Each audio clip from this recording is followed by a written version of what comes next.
Hi, welcome to the small shed. This week I'm back on the community library. See you in a minute.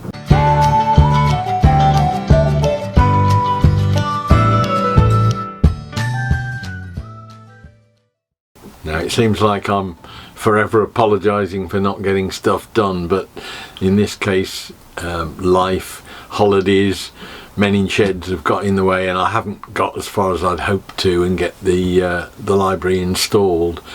But it's finished other than that, so I just thought I'd run through with you what I've been doing on it to bring it up to that stage, and hopefully in a future episode, a week or two's time, we can get it installed and I can make a start on the book library for the children, which is going underneath it. But let's just start back to where we were before and have a look and see what we've done to bring it up to its finished stage now. So I'm just getting the finishing touches sorted on the bookcase before it goes in for getting some finish on it, and then hopefully go and fix it. I've put the French cleat on the back. There'll be another solid piece on the wall that we'll just screw into the same depth. So all I can need to do is put the French cleat on the wall first. I can measure the distance down to the solid block, put those both on the wall, and then in theory just go along, put it on, drop it down, screws through. That should fix it. I don't know whether I mentioned it earlier or not, possibly did, but it was a long time ago. When I came to put the shelves in the bookcase, I realised that having two shelves was too much. I hadn't really got enough headroom in the whole bookcase to justify that, and I hadn't sorted out a lid for it for weatherproofing, so I've sort of cheated a bit and got a little bit of headroom as a result.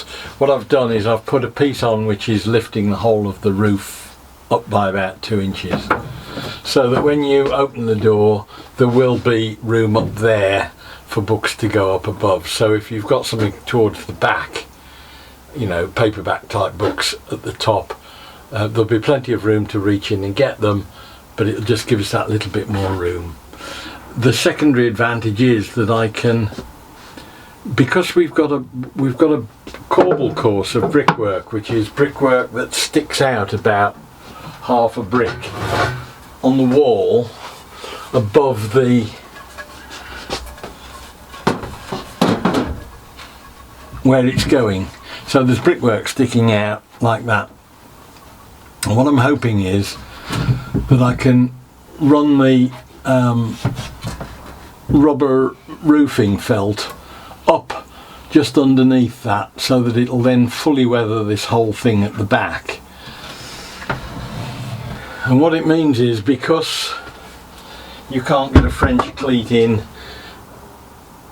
underneath that wall really tight, because it'll then drop down when it fixes, this gives me the advantage that I can put that in first, and then this will slide up underneath afterwards. Go tight up underneath the corbel course, and then I can just fix it down inside to hold it in place. So that works okay. I've got to put the rubber over the top and down the sides. It's also given me a chance to make it slightly wider so that the water should drip off that rather than affecting the sides too much. And it's the same with the front. By the time we've finished putting the timber on, it should hang over the front further and therefore drip water off rather than letting it get into the bookcase itself. So I'm hoping that that sort of fix to try and get me a bit more space has given me a few advantages as well, further down the line with both the way it weathers against the wall and the way we can get a weathering on this to shed water rather than let it sort of drip down the sides and front effectively. So I'm just about there. I think I'm just going to spend a bit of time sanding it. I've got to get a catch sorted for the door. Want to go for magnetic, need a handle. probably go for brass because the hinges were brass. But other than that, it's a bit of a boring sanding job now, and we'll put some of the Osmo on it and get this cap felted over with I've got some rubberized, well, it's rubber essentially, butyl liner from a pond which was for the garden stuff we did a few years ago, and I'm hoping I've got a piece that'll be big enough to do the whole of the cap and wrap it over the edges so that we shouldn't get any problem with water ingress.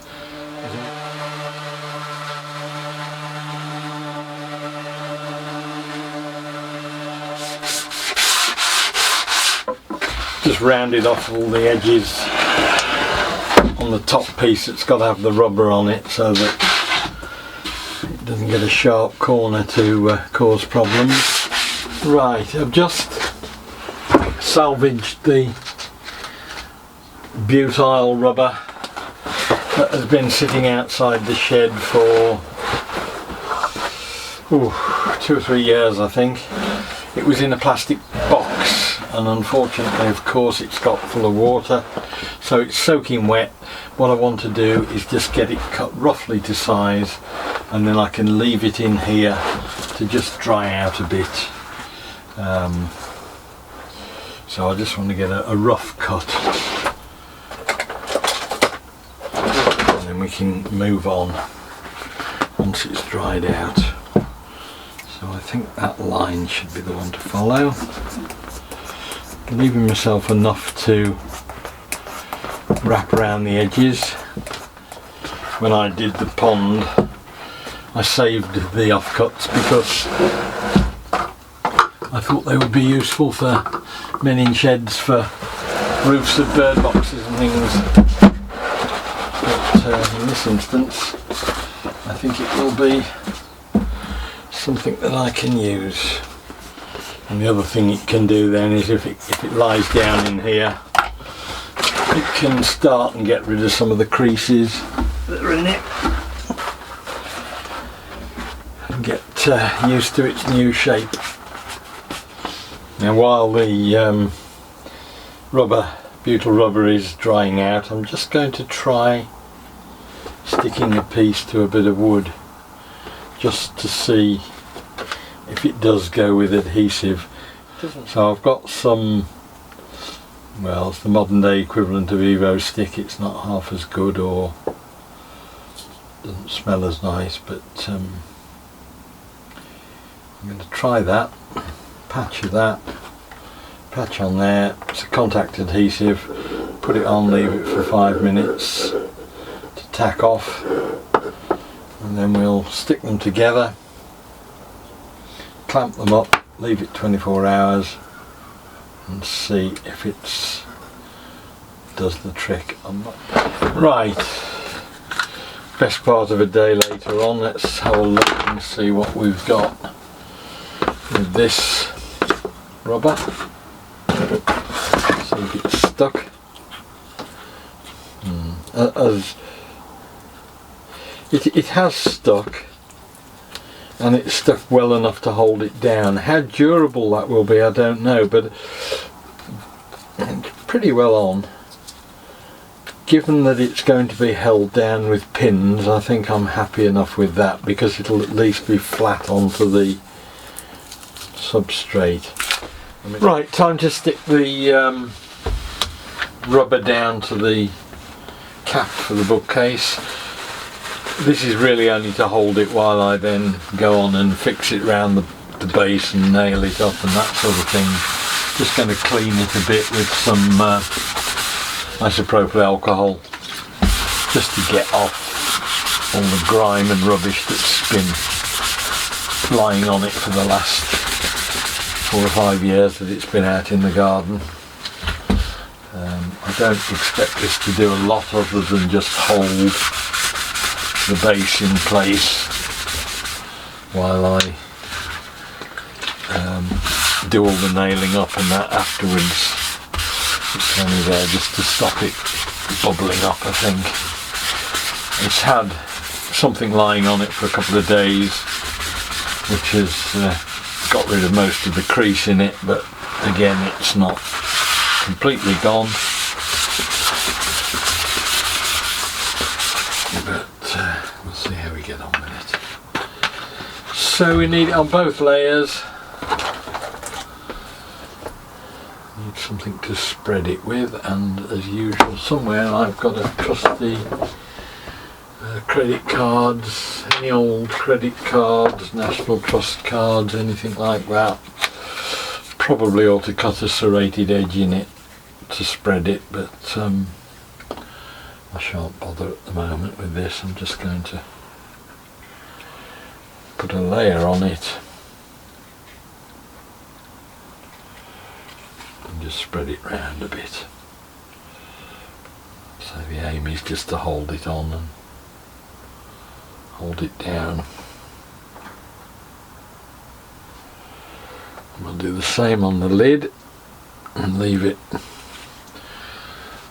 10 or 15, 5 or 10 minutes I think it says. So we just spread this over.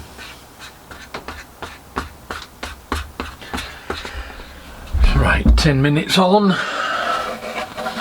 Get this placed back roughly in place, and away we go.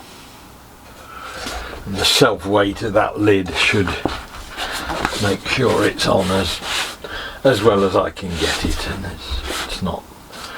it's there to function as something to keep the rain out rather than anything else. But I've now got enough material all the way around, I hope, to be able to just pin it all the way around front and back, and then the actual rear of it will go up the wall behind it. So I'll just leave that for half an hour or so to finally dry off.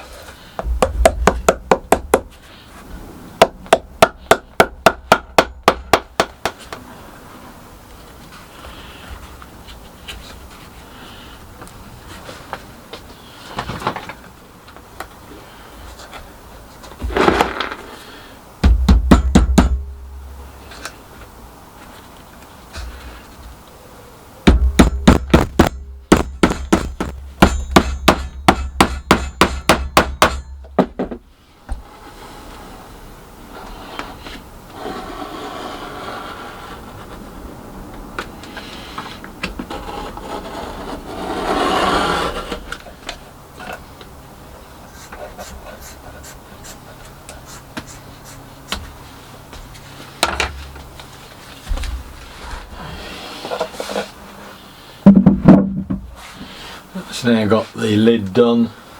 That back flap will go up against the wall. So I think that's sorted the lid now. All I need to do now is get it up on the bench and get some finish on it, I think.